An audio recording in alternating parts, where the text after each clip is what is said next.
స్తోత్రం.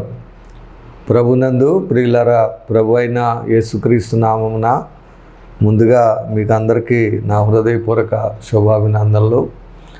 మరి దేవుడు తన కృపలో మనల్ని అందరినీ కూడా ఎంతగానో కాచి కాపాడి, ముఖ్యంగా అలాగే నన్ను కూడా ఎంతగానో కాపాడి ఈరోజు మరలా ఈ యొక్క టీవీ కార్యక్రమం ద్వారా మరి దేవుని యొక్క వాక్యాన్ని అందించే కృపను దేవుడు నాకు ఇచ్చిన దాన్ని బట్టి ముందుగా దేవునికి వందనాలు చెల్లిస్తున్నాను. ఈ యొక్క కార్యక్రమాలను వీక్షిస్తూ ప్రార్థిస్తూ ఆర్థికంగా సహాయం చేస్తున్న మీకు కూడా ముందుగా నా ప్రత్యేక వందనాలు తెలియజేస్తున్నాను.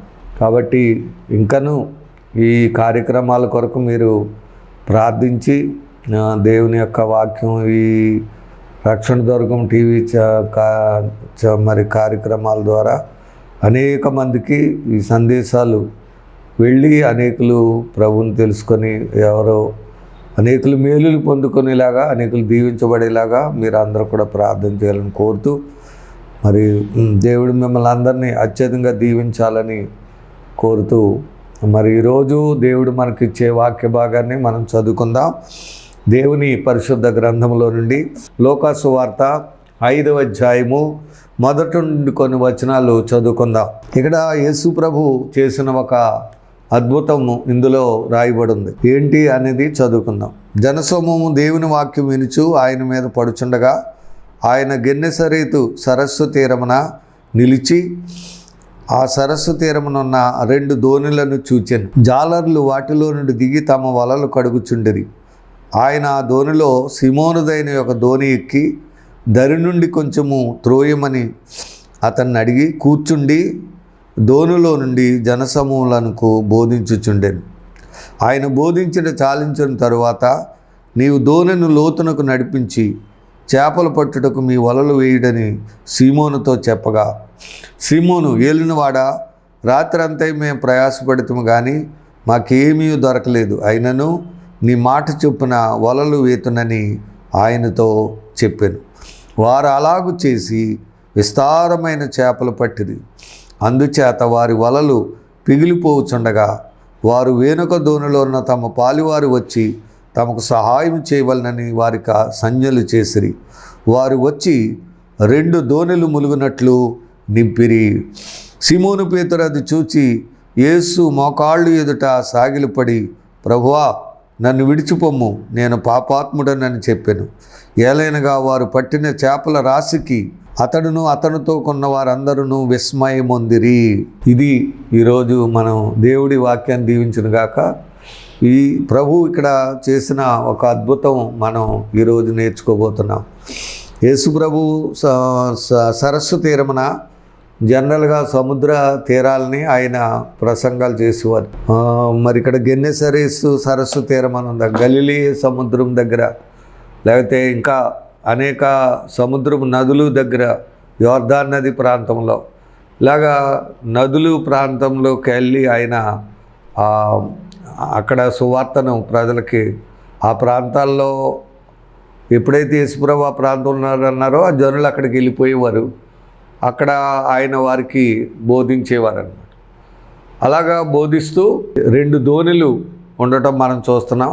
వారు తెల్లవార్లు ప్రయాసపడ్డారు. ఎందుకంటే ఇక్కడ మనం పేతురు గారు చెప్పిన మాట కట్టే కాకుండా చూడండి, ఆ సరస్సు తీరమునున్న 2 దోణులు చూచెను. జాలర్లు వాటిలో నుండి దిగి తమ వలలు కడుగుచుండిరి. సరే, వలలు కడుగుతున్నారంటే, శుభ్రం చేసుకుంటున్నారంటే, రాత్రంతా కూడా వలలు వేశారు. ఆ వలల్లో అనేక రకాలైన చెత్త చెదారం రకరకాలు పడతాయి. వాటిని ఏం చేస్తున్నారంటే ఒడ్డుకు తెచ్చుకొని అవి వాటిని శుభ్రం చేసుకుంటున్నారనమాట. చాలా పాపం ఒక్క చేప కూడా పడలేదు, ఏమీ పడలేదు. చాలా నిరాశతో ఉన్నారు. చాలా మరి ఏం చేయాలో తెలియని పరిస్థితిలో ఉన్నారు. ఎందుకంటే చేపలు ఏం పడలేదు కనుక చాలా బాధతో ఉండొచ్చు. అయితే సిమోనుదైన ఆ దోణిను యేసుప్రభు కోరుకొని ఆ దోణిలో కూర్చుండి ఆ దోణిలో నుండి ప్రజలతో దేవుని యొక్క వాక్యాన్ని బోధించారు. బోధించి అంతటితోటే అక్కడ బోధించేసి ఆయన మరి మూటముళ్ళు కట్టుకుని లేకపోతే అంతా మనం స్టేజీలన్నీ కట్టేసుకుని వెళ్ళిపోలేదు. అక్కడ ఒక వారి యొక్క జాలర్లకు ఉన్నటువంటి ఆ లోటు, ఆ కొరత, లేక వారికి ఉన్న ఇబ్బందిని ప్రభువు తీర్చాడు. హల్లెలూయా. ఇదే ఈరోజు మనం నేర్చుకునే పాఠం, అంశం. పిల్లలు మన యొక్క బాధను, మన యొక్క అవసరతను, మన కష్టాన్ని ఎరిగినవాడు ప్రభు అయిన యేసు. ఈరోజు ఎవరికి నీకున్న సమస్య ఏంటో ఎవరికి తెలియకపోవచ్చు. నీలో ఉన్న బాధ ఏంటో, నీకున్న అక్కరత ఏంటో, కష్టం ఏంటో ఎవరికి తెలియకపోవచ్చు. కానీ యేసయ్యకు తెలుసు. హల్లెలూయా. ఈరోజు మనం అదే నేర్చుకుంటున్నాం. రాత్రంతా ఏం పడలేదని ఆయనకు తెలుసు. చాలా నిరాశతో ఉన్నారని తెలుసు. వాళ్ళకి ఈరోజు మనుగడ ఎలాగో, వాళ్ళు ఏమి చేయాలో అనేటువంటి చింతలో, ఆలోచనలో ఉన్నారని కూడా ఆయనకు తెలుసుండి మరి ప్రసంగం చేశారు ఆ ధోనిలో. ఆయన ఆ ధోని ఇచ్చినందుకు ఒక గొప్ప ప్రతిఫలం కూడా వారికి ఇవ్వాలని ఆయన ఆశించి బిళ్ళారు అక్కడ గొప్ప అద్భుతం చేసినట్లు మనం చూస్తున్నాం. హల్లెలూయా. బిళ్ళారు యేసయ్య ఆయన మనకి మేలులు చేసేవాడు. మన బాధలు తీర్చడానికి వచ్చాడు, మన అవసరాలు తీర్చడానికి వచ్చాడు. ఇప్పుడు రోజుల్లాగా, ఇప్పుడు ఏదో జరుగుతున్న పాట్పూరి ఎవాంజలిజం లాగా ఏదో మీటింగ్లు పెట్టేసి, మైకులు పెట్టేసి, బాక్సులు పెట్టేసి, పాటలు పాడేసి, 4 మాటలు చెప్పేసి మూటా ముందు కడుగుని వెళ్ళిపోయేటువంటి ఆయన పరిచర్య కాదు ఆయనది. ఆయన పరిచర్య ఏంటంటే, ఏ మానవుడు ఏ అవసరంతో ఉన్నాడో అది ఎరిగి అవసరతను తీర్చే పరిచర్యే యేసు పరిచర్య. హల్లెలూయా.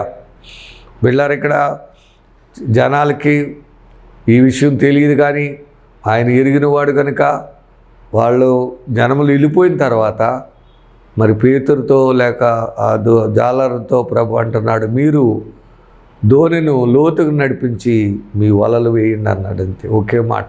బిళ్ళారు ఇక్కడ మనం గమనించవలసింది ఏంటంటే, ఈ అద్భుతం జరగడానికి దేవుడు ప్రభువే కారకుడు కాకుండా మనలో కూడా కొంత విశ్వాసం అనేది కావాలి. దేవుడు గొప్పవాడే, దేవుడు కార్యాలు చేయడానికి ఏం అనుమానం లేదు, మాట్లాడతాడు. ఆయన మాట్లాడే దేవుడు, నువ్వు వింటే ఆయన మాట్లాడతాడు. విని ఆయన చెప్పినట్టుగా చేస్తే ఖచ్చితంగా మాట్లాడతాడు. అయితే ఇక్కడికి మనకు వచ్చినటువంటి విధానం ఏంటంటే, మనము ప్రభువు మాట్లాడే మాటలు వినడం కానీ, ప్రభు మాట్లాడతాడని తెలియడం కానీ, ఆ మాటలు వినాలని కానీ, లేకపోతే ఆ మాట మాట్లాడితే దాని ప్రకారంగా చేయాలనేటువంటి విధానం కానీ మనకు లేదు. అందువల్లే మనం అనేక సూచనలు, మనకు లోట్లు కొరతలు జరగట్లేదు. మనకున్న లోట్లు కొరతలు మనం తీర్చుకోలేకపోతున్నాం, కార్యాలు చూడలేకపోతున్నాం. కానీ ఇక్కడ పేతురు, ఈ జాలర్లు అలాంటి వాళ్ళు కాదు, వాళ్ళు చాలా విశ్వాసులు. కారణం ఏంటంటే, పేతురు అంటున్నాడు, పేతురుని మాటను బట్టి మనం గొప్ప పాఠం నేర్చుకోవాలి. పేతురు మాటల వల్ల మనం గొప్ప పాఠాన్ని నేర్చుకోవాలి. ఏంటంటే, నీవు ధోనిని లోతునకు నడిపించి చేపల పట్టుటకు మీ వలలు వేయడని సీమోనుతో చెప్పగా, అది సీమోనుతో చెప్పారు. అప్పుడు సీమోను, ఏలినవాడా, జాగ్రత్తగా వినండి, ఏలినవాడా, రాత్రంతయు మేము ప్రయాసపడుతాము కానీ మాకేమీ దొరకలేదు. ఎంత చక్కగా వివరిస్తున్నాడో, తనకున్న నిస్సహాయ స్థితి, ఏమీ లేని స్థితి, ఏమీ పడలేని స్థితి, ఎంత ఉన్నట్టుగా ఆయన చెప్తున్నాడు చూడండి. ఒకటి, తన దీనస్థితిని చెప్పుకుంటున్నాడు. రెండోది, మేము ప్రయాసపడుతాము కానీ మాకేమీ దొరకలేదు, అయినను నీ మాట చొప్పున వలలు వేతునని ఆయనతో చెప్పాను. హల్లెలూయా. ఇది పేతురుకున్నటువంటి గొప్ప విశ్వాసం. అప్పటి వరకు ఆయన ఎవరో వారికి తెలియకపోవచ్చు. ఆయన ఏం చేస్తాడో వాళ్ళకేమి తెలియదు. వచ్చాడు, ధోనిలో కూర్చున్నాడు, ప్రజలకు బోధ చేశారు, అందరు వెళ్ళిపోయారు. ఈయన వెళ్ళిపోతాడు, ఇంకంతటితో వెళ్ళిపోద్దేమో అనుకున్నారు. కానీ ఆయన వీళ్ళకి రెస్పాన్స్ ఇచ్చి ఏమన్నారంటే, మీరు ధోనిని లోతును నడిపించి మీకు చేపల పట్టు వలమే అని చెప్పినప్పుడు వెంటనే మరి తెల్లవార్లు ప్రయాసపడ్డాం, రాత్రంతా ప్రయాసపడ్డాం, ఏమీ దొరకలేదు, ఇప్పుడు ఎక్కడ దొరుకుతాయి అనేటువంటి విశ్వాసం కాదు. ఇంకెక్కడ దొరుకుతాయి? తెల్లవార్లు ప్రయాసపడ్డాం, మాకంటే నీకేం తెలుసు, ఆయన అలాగే చెప్తాడని వాళ్ళు ఎక్కడ వాళ్ళ అవిశ్వాసాన్ని కానీ ప్రభువుని మాటకు తిరగే చెప్పడం కానీ, లేకపోతే ప్రభు మాటను తక్కువగా ఎస్టిమేట్ చేయటం కానీ, చిన్నగా తలంచడం కానీ వాళ్ళు చేయలేదు. బహుశా ఆయన దేవుడని, దేవుని కుమారుడని, మెస్సయ్యని, మరి నిజంగా ఆయన అద్భుతాలు చేసేవాడని నమ్మి ఉంటారు. అందువల్లే అక్కడ ఏమన్నారంటే, మేము రాత్రంతా ప్రయాసపడ్డాం, మాకేమీ దొరకలేదు, అయినను నీ మాట చొప్పున వలల వేతం. ఇది మనం నేర్చుకోవాల్సిన గొప్ప పాఠం. యేసయ్య మాట్లాడే దేవుడు. ఆ మాటలు మనం విని ఆ మాటల ప్రకారంగా చేస్తే ఏం జరిగిందో చూడండి. ఇక్కడ వారు అలాగూ చేసి విస్తారమైన చేపలు పట్టిరి. హల్లెలూయా, ప్రైజ్ ద లార్డ్. సరే, దేవుని మాట వింటే మన కార్యాలు, అద్భుతమైన కార్యాలు జరుగుతాయి. నీకు ఏ లోటు ఉందో, లేక ఏ సమస్య ఉందో, ఏ కొరత ఉందో ఆ కొరతను తీరుస్తాడు దేవుడు. ఆ లోటును తీరుస్తాడు, ఆ ఇబ్బందులు తొలగిపోతాయి, ఆ బాధలు తీరుస్తాడు, ఆ కష్టాన్ని తీరుస్తాడు. హల్లెలూయా. దేవుని మాట, యేసయ్య మాట వింటే, పేతురు మొట్టమొదటి నుంచి కూడా ఆయన మాట వినడం నేర్చుకున్నాడు, ఆయన చెప్పినట్టు చేయటం నేర్చుకున్నాడు. అందువల్లే అనేకమైన అద్భుతాలు చూశాడు. ఆయన కూడా అనేక అద్భుతమైన కార్యాలు చేశాడు. కనుక వాక్యం వింటున్న దేవుని బిడ్డలారా, ఈరోజు నీవు ఏ స్థితిలో ఉన్నప్పటికీ, ఎంత నిస్సహాయక స్థితిలో ఉన్నప్పటికీ, ఏ కష్టంలో నీ ఉన్నా, ఏ బాధలో నీ ఉన్నా, ఏ సమస్యతో నీ ఉన్నా, ఇదిగో మీకు సువార్త చెప్తున్నాం. యేసును మనం విశ్వసిస్తే, పేతురులాగా మనం నమ్మి ఆయన మాట్లాడతాడని, ఆయన మాట చెప్పుని చేస్తే అద్భుతాలు జరుగుతాయని విశ్వసించి ఆయన చేసే అద్భుతములు చూడాలని ఈ సందేశం నేను మీకు తెలియజేస్తున్నాను. ఆయన మామూలు దేవుడు కాదు, మాట్లాడే దేవుడు. అంతేకాదు, ఆయన మాట చెప్పు నువ్వు చేయగలిగితే అనేకమైన అద్భుతాలు చేస్తాడు. నీకున్న సమస్యలు, నీకున్న ఆర్థిక ఇబ్బందులు, కష్టాలు, లోట్లు, లేమి, కొరత, కొదువ ఏమున్నాయో అన్నీ తీరుస్తాడు. హల్లెలూయా. ఇదే అద్భుతం. అలా రాత్రి అంతా ప్రయాసపడ్డారు, ఒక్క చేప కూడా లేదు. ఖాళీగా ఉన్నాయి, ఒక్క చేప కూడా లేదు. ఎప్పుడైతే యేసు మాటను బట్టి చేశారో బిడ్డలారా, విస్తారమైన చేపలు పడి 2 దోణులు, అక్కడ 2 దోణులు ఉన్నాయి, 2 దోణులు కూడా మునిగిపోయి నింపేశారు. హల్లెలూయా. ఈరోజు నీ జీవితంలో, నా జీవితంలో, లేకపోతే నీ జీవితంలో ఖాళీ ఏమీ లేని స్థితిలో ఉండొచ్చు. అన్నీ ఖాళీగా ఉండొచ్చు, ఏమీ లేవు, ఒక్క చేప కూడా లేనట్టుగా నీవు ఏమీ లేని స్థితిలో నీవు ఉండొచ్చు. కానీ ప్రభు మాట ఆయన నమ్మి, ఆయన విశ్వసించి, నమ్మాల్సిన ఆయన నమ్మి ఆయన చెప్పినట్టు చేయగలిగితే 2 దోణులు నింపినట్టుగా ఎన్ని చేపలు పడ్డాయో చూడండి. ఒక దోణి కాదు, 2 దోణులు. ఆ దోణిలో ఉన్న చేపలను తీసుకొచ్చి ఒడ్డుకి వేస్తే పెద్ద రాశి అయిపోయిందంట. సరే, ఒక చేప కూడా లేనిటువంటి స్థితిలో ఉన్న వీళ్ళు ఇప్పుడు ఎలా ఉన్నారో, ఎంత పట్టారు చేపలు, ఎన్ని చేపలు దొరికాయి వీళ్ళకి. ఏకంగా రాశి, పెద్ద రాశి అయిపోయిందంట. 2 దోణులు పట్టుకొచ్చి ఒడ్డున వేసేటప్పటికి పెద్ద రాశి. ఆ రాశి చూసేటప్పటికి పేతురు విస్మయం పొందాడు, వాళ్ళతో ఉన్న జనులు కూడా విస్మయం పొందారు, కళ్ళు తిరిగి పడిపోయి ఉంటారు. అంటే ఎప్పుడూ చూడలేదన్నమాట, ఎప్పుడూ ఎరగరు వాళ్ళు. ఇలాంటి కార్యం వారి జీవితాల్లో ఎప్పుడూ జరగలేదు. అంటే అన్ని చేపలు వారికి ఎప్పుడు పడలేదు. బహుశా చిన్నప్పటి నుంచే వాళ్ళు జాలర్లుగానే ఉండొచ్చు, మరి వేటాడుతూనే ఉండొచ్చు. కానీ అన్ని చేపలు మరి ఎప్పుడు కూడా వారి వాళ్ళలో పడి ఉండవు, వారి ధోనులు అంత రాశి ఎప్పుడు చూడలేదన్నమాట. అంత రాశి ఎంత గొప్ప అద్భుతం. ఈరోజు నీ జీవితంలో కూడా నీకు కూడా రాసులే. ఇప్పుడు ఏమీ లేని స్థితిలో ఉన్నావా? ఆర్థిక స్థితిలో ఇబ్బందుల్లో ఉన్నావా? అంతా ఖాళీగా ఉన్నావా? అయితే ప్రభుని విశ్వసించి ప్రార్థిస్తే, ఆయన మాట చెప్పున చేయడానికి తీర్మానం చేసుకుని, ఆయన దేవుడని రక్షకుడని విశ్వసించి చెప్పినట్టు చేయటానికి ఇష్టపడితే బిడ్డలారా, రాసులే. అది ధనరాశులు అవ్వచ్చు, ఇక్కడ చేపల రాశులు అక్కడ చేపలు, అది ఆ చేపలు కాబట్టి చేపల రాశులు. నీకు ఆర్థికంగా అయితే ధనరాశులే, రాశులే విస్తారంగా ఇవ్వగలడు. విస్తారమైన మాట ఉంది. హల్లెలూయా. ఇది చూడండి, వారు అలాగు చేసి విస్తారమైన చేపలు పట్టారు. అంటే కౌంట్లెస్ అన్నమాట. ఇంకా అనేక చేపలు, 2 దోణులు పట్టిన చేపలు తీసుకొచ్చినటువంటి పెద్ద రాశి అయ్యింది. ఆ రాశి ఎవరు కౌంట్ చేస్తారు? ఎన్ని చేపలని చేయగలరు? సరే, హల్లెలూయా. అంత అద్భుతం. ఇప్పుడు నీవు నీ ఆర్థిక స్థితి ఎలా ఉందంటే ఏమీ లేదు, లెక్క పెట్టనని కూడా ఏమీ లేని స్థితిలో ఉన్నావు. ఏమండి, ఏమీ లేని స్థితిలో ఉన్న నిన్ను యేసయ్య ఎంతగా చేయగలడంటే, నువ్వు లెక్క పెట్టలేనంత అంత ఆర్థిక స్థితిని, లేక ధనమును, చేపలే కాదు, ధనమే కాదు, ఏదైనా సరే నువ్వు విస్తారమైన దీవెన, విస్తారమైన ఆశీర్వాదం, సంపద అవనివ్వండి, ధనం అవనివ్వండి, అన్నీ కూడా నీకు నాకు విస్తారముగా ఇవ్వగలను దేవుడు ఆయనే. హల్లెలూయా. ఎంత గొప్ప కార్యం. విస్తారమైన చేపలు పెట్టారు. ఈ చేపలకి వాళ్ళ గొప్ప విషయం ఏంటంటే, అందుచేత వారి వలలు పిగిలిపోవచ్చుండగా, వలలో ఒక చేప లేదు, కానీ ఇప్పుడు వలల నిండా చేపలే, దోణి నిండా చేపలే. అన్నీ ఎక్కడ చూసినా దోణిలో చేపలు, వలలో చేపలు, అన్నీ నిండిపోయినట్టుకున్న దోణులు నిండిపోయాయి, వలలు నిండిపోయాయి.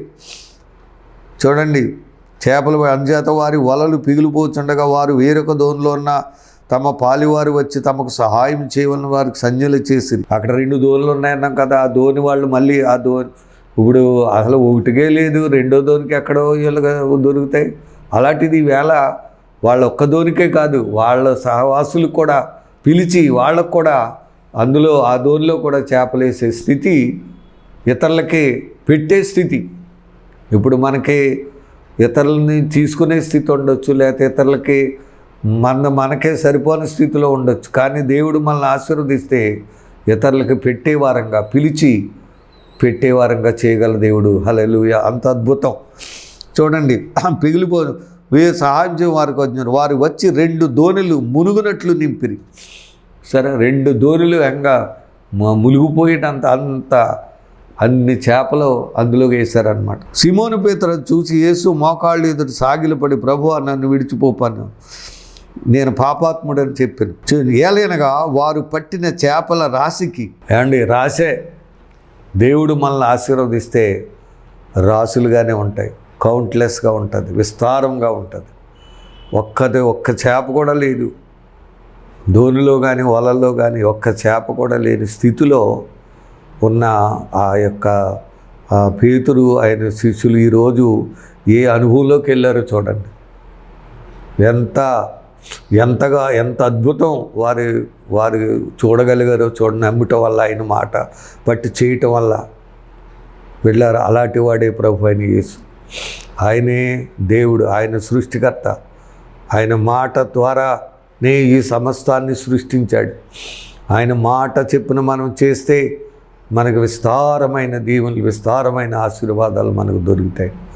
ఆయన చెప్పినట్టుగా చేయాలి. మరి ఎంతమంది ఈరోజు అలా విశ్వసించి, పేతురు గారు ఎలాగా నీ మాట చెప్పుని చేస్తామని నమ్మి చేసి అద్భుతం చూశారు. అలాగే ఎంతమంది ఉన్నారు ఈరోజు? ఎంతమంది ప్రభు మాట విని ఆయన చెప్పినట్టుగా చేయాలని ఇష్టపడేవారు ఉన్నారు? అలాంటి విశ్వాసులు ఎవరున్నారు ఈరోజు? అలా ఉంటే వారు ఎంతో దీవించబడదు.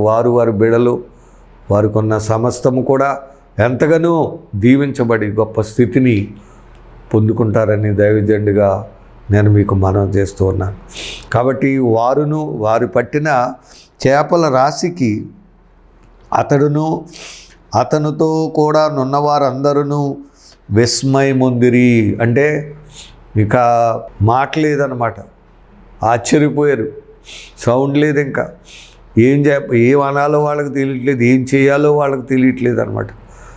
మరి ఇంతకుముందు అయితే ఎలా బ్రతకాలో అనేది ఉంది. ఈరోజు ఎలాగరా బాబు అన్న విధానంలో ఉండేవారు వాళ్ళు. ఈరోజు ఎలాగా ఈ కష్టం ఎలా తీరుతుంది, ఈరోజు ఈ అప్పు ఎలా తీరుతుంది, ఈరోజు ఈ ఈఎంఐ ఎలా కట్టాలి, అది ఈరోజు ఈ వడ్డీ ఎలా కట్టాలి, అలాగ ఉండేవారు. ఇప్పుడు ఇదేం చేయాలరా బాబు, వీటన్నిటిని ఏం చేయాలన్నట్టుగా అలా విస్మయంతో నిండిపోయారంట. హల్లెలూయా. కాబట్టి ప్రియులారా, ఆయన సృష్టికర్త అయిన దేవుడు, ఆయన మాట సెలవిస్తే అద్భుతాలు జరుగుతాయి. కాబట్టి యేసును ఇంకా మీరు తెలియకపోతే ఈ సందేశం ద్వారా ఆయన తెలుసుకొని ఈ సువార్తను మీరు అంగీకరించి ఆయన మాట విని ఆయన చెప్పినట్టుగా చేస్తే ఖచ్చితంగా మీ జీవితంలో మీకున్న ప్రతి లోటు తీర్చబడుతుంది, ప్రతి అవసరత దేవుడు తీరుస్తాడు. ఏమీ లేని స్థితిలో వీళ్ళు ఈరోజు విస్తారమైన చేపలు పడ్డాయి, వలలు నిండిపోయాయి, వలలు పిగిలిపోయినని చేపలు అడ్డాయి, 2 దోణులు నిండిపోయాయి చేపలు. తర్వాత ఆ చేపలు గట్టు మీద వేసుకొచ్చాడు, పెద్ద రాశి అయింది. ఆ రాశిని చూచి వాళ్ళు విస్మయం పొందారు, ఆశ్చర్యపడ్డారు. సరే, ఎంత అద్భుతం ఇది, ఒక్క చేప కూడా లేదు వలలో కానీ దోణిలో కానీ. వీళ్ళు ఏ స్థితిలో నుండి ఇప్పుడు ఏ స్థితిలోకి వెళ్ళారో చూడండి. ఏమీ లేని స్థితిలో నుండి ఒక ఉన్నతమైన స్థితిలోనికి దేవుడు అద్భుతం చేసి వారు నడిపించాడు. హల్లెలూయా. నిన్ను కూడా అంతే, ఎవరైతే విశ్వసిస్తున్నారో వారందరినీ అలా దేవుడు చేయగల దేవుడు. ఏమీ లేని స్థితిలో నుండి, దీన స్థితిలో నుండి, దరిద్ర స్థితిలో నుండి లేవనెత్తగల దేవుడు. ఒక సంపన్నమైన లేక ఉన్నతమైన స్థితిని, ఒక ఆశ్చర్యకరమైన అద్భుతమైన స్థితిని ప్రభు నీకు ఇవ్వగలిగిన వాడుగా ఉన్నాడని ఈ సందేశాన్ని బట్టి నేను మీకు మనవి చేస్తున్నాను. ఇప్పుడు చివరిగా ఒక మాట చెప్పి నేను ముగించేస్తాను. చూడండి, అలాగే సీమోనుతో కూడా పాలువారిన జెబెదయి కుమారులను యోహాను, యాకోబు, యోహాను విస్మయముందిరి.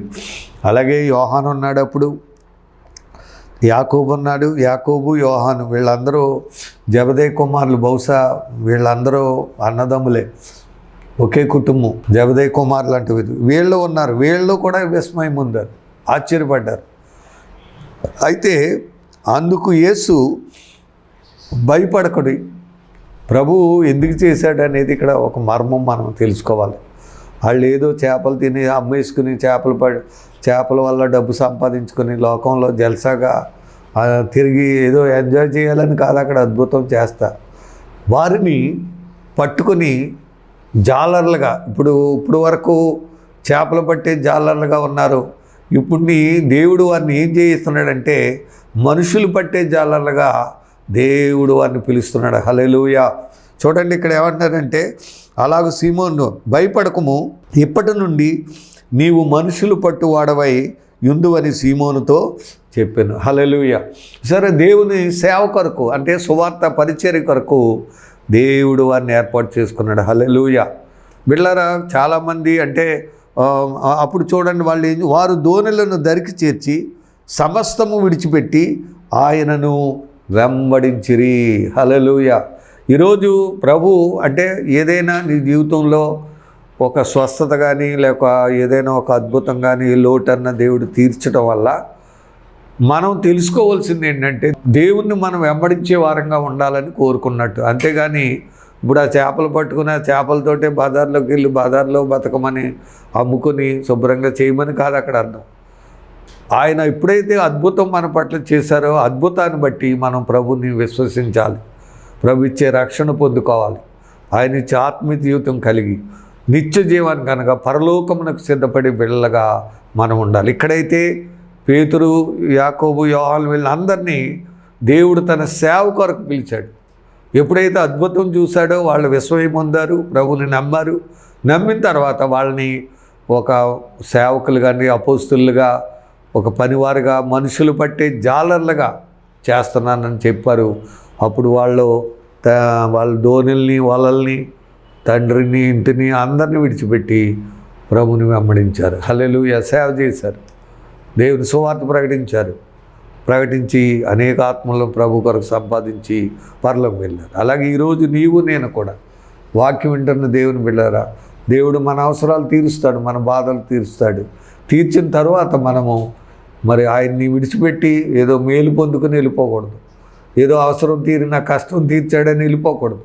స్వస్థపరిచాడని విడిచిపెట్టి వెళ్ళిపోయేవారం కాకుండా ప్రభుని వెంబడించి ఆయన ఇచ్చే రక్షణ, ఆయన ఇచ్చే ఇంకా వెంబడించినప్పుడు బోళ్ళు మనకు కలుగుతాయి. ఏంటది? రక్షణ, బాప్తీసం. నమ్మి బాప్తీసం పొందితే రక్షణ ఉంది, తర్వాత స్వస్థతలు ఉన్నాయి, తర్వాత ఇంకా మరి ఎరగని ఎన్నో విషయాలు ఆయన దగ్గర ఉన్నాయి. స్వస్థతలు ఉన్నాయి, దీవెనలు ఉన్నాయి, ఆశీర్వాదాలు ఉన్నాయి, ఎన్నో మేలులు, దీవెనలు అన్నీ కూడా ఆయనలో ఉన్నాయి. అవన్నీ పొందుకుంటూ మరి దేవుని రాజ్యం కొరకు మనం అందరం సిద్ధపడాలి, ఆయన్ని వెంబడించాలి. అనగా యేసును మనం అనుసరించి ఆయన రాజ్యమునకు నిత్య జీవానికి మనం వెళ్ళగా మనం ఉండాలి. అందుకొరకే ఇక్కడ వాళ్ళు ఈ ఆశీర్వాదం పొందుకొని ప్రభుని విడిచిపెట్టలేదు, ప్రభుని వెంబడించారు. అలా ఈరోజు ఏదైనా నీకు మేలు చేస్తాడు దేవుడు, మేలు పొందుకొని విడిచిపెట్టుక మనం ప్రభుని వెంబడిందాం, రక్షణ పొందుకొని దేవుని పరిచర్యలో ఉంటూ దేవుని యొక్క విధానం నుండి పరలోకం వెళ్ళే బిడ్డలకు ఉండాలని దైవజనుని కోరుతూ అట్టి కృప దేవుడు మీకు అందరికీ సమృద్ధిగా ఇవ్వాలని ఆశిస్తూ మరి ఈ మాటలు ముగిస్తున్నాను. దేవుడు ఈ మాటలను దీవించి ఆశీర్వదించునుగాక. ఆమేన్. చిన్న ప్రార్థన. పరిశుద్ధుడా ప్రభువా యేసయ్య రక్షగా నీకు వందనాలు. ఈ దిన కార్యక్రమం ద్వారా మీరు మాతో మాట్లాడినందుకే వందనాలు ప్రభువా. ఏమీ లేని స్థితిలో, నిస్సహాయ స్థితిలో ఉన్నటువంటి నీ దాసులు పేతురు, నాయన ఆంద్రేయ, సీమోను జాలర్లను ఎన్నుకొని వారి పట్ల ఒక అద్భుతం చేసి నాయన వారిని నీ సేవకు పిలిచి నాయన నిన్ను బహుబలంగా వారిని మీరు వాడుకున్నారు తండ్రి, నీకు వందనాలు చెల్లిస్తున్నాం. అలాగే ఈ వాక్యం వింటున్న బిడ్డలు కూడా వారికున్న లోటు, వారికున్న స్థితి ఏ స్థితి ఉందో ఆ స్థితిలోనే నువ్వు పట్టుకుంటావు కాబట్టి, అనారోగ్య స్థితి అయినా ఆర్థిక ఇబ్బందుల ద్వారా అయినా పట్టుకుంటావు. ఏ లోటైతే ఉందో దానిని బట్టి ఒక అద్భుతం చేసి నీ సేవలో వాడుకోగల దేవుడు, నిన్ను వెంబడించి నిత్య జీవాన్ని పొందుకునే ఒక మంచి స్థితిని ఇవ్వగల దేవుడు. కాబట్టి వాక్యం ఉంటే బిడ్డలో ఇంకా ఎవరైనా నిన్ను ఎరగని వారికి ఉంటే, లేకపోతే లోట్లు, కొరతలతో, వ్యాధులతో, బలహీనతలతో, సమస్యలతో ఉంటే వారి పట్ల మీరే అద్భుతం చేసి వారికి ఉన్న లోట్లు తీర్చి తద్వారా వారందరూ నిన్ను తెలుసుకొని నిన్ను వెంబడించి రక్షణ పొంది ఆ నిత్య జీవానికి, లేకపోతే నీ పరిచర్యలో వాడబడాలంటే వాడబడి ఆ పరలోకానికి వెళ్ళే బిడ్డలుగా ప్రతి బిడ్డను మీరే తీర్చిదిద్దమని విన్న వాక్యం అందరి హృదయాల్లో పడే అది నూరంతలుగా ఫలించుటకు మీరే సహాయం చేయండి. అల్పున్న యజ్ఞాన్ని నీ మహిమ కొరకు వాడుకున్నందుకే నీకు వందనాలు చెల్లించుకుంటూ ఇంకా నీ మహిమ కొరకు వాడుకున్నాం. వింటున్న బిడ్డలందరినీ దీవించండి. కార్యక్రమాలు ప్రచారం చేస్తున్న ఛానల్ వారిని, రక్షణ సువార్త ఛానల్ వారిని దీవించండి.